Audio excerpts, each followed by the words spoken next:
I'm going to upload it as soon as I can, but it's taken a long time to encode the video, and it's going to take a long time for YouTube to process the video. So when it's available, I'll put it up, and there'll be annotations in this video if it's already up, and you should go check that out too. Obviously, don't watch the whole thing, but you can see how it turns better and see what it really is like solving a 17 by 17 by watching that one, where this one you can just see it be done a lot quicker.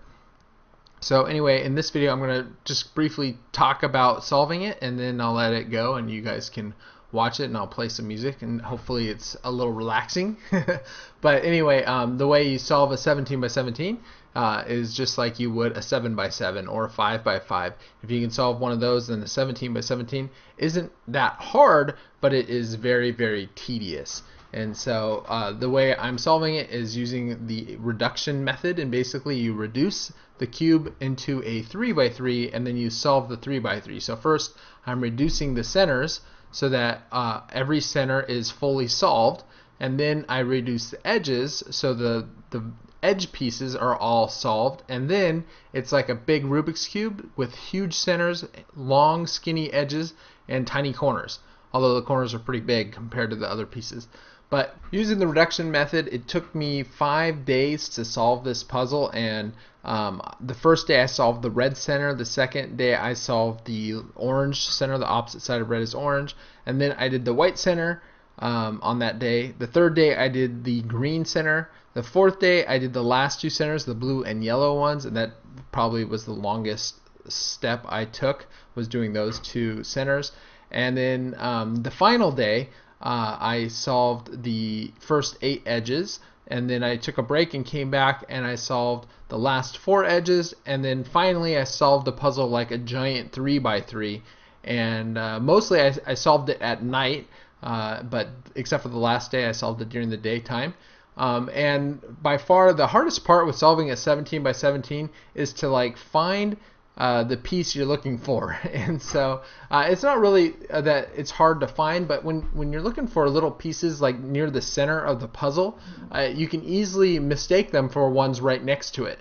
And so you have to be real careful to count like 4 over and 6 down, something like that, and make sure that you're looking for that piece instead of maybe 5 down instead of 6 down. So you can really easily mistake pieces that are right next to each other. And the hardest part was definitely the last 2 centers, and I don't solve big cubes very often, and when I learned how to solve reduction method, I read an overview on how to do it, and then I just kind of figured it out. And so I don't know if I'm solving the last 2 centers very efficiently, but basically I'm just using commutators to put the pieces where they belong, and so it's very inefficient, and so it just took a very long time to do those last 2 centers, which I'm doing right here. Now I'm going to stop talking and let you guys enjoy the video. At the very end, I'll play the last couple moves in real time, and then you'll hear the audio of me actually finishing the puzzle, and you can hear my excitement. So enjoy!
Look at this. Last move. And I did it.